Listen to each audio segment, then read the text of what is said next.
tapat na pagkakasundo.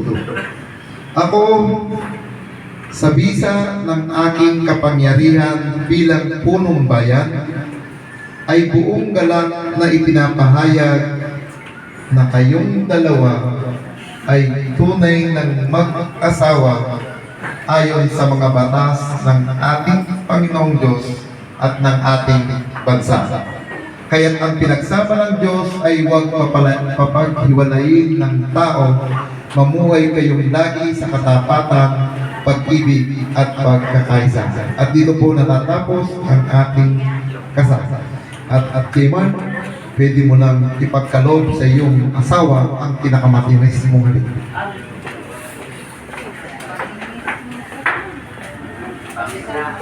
Saglit lang yan.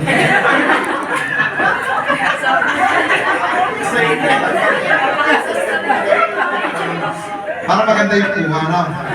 Ang purpose para may souvenir kayo dalawa, may picture kayo.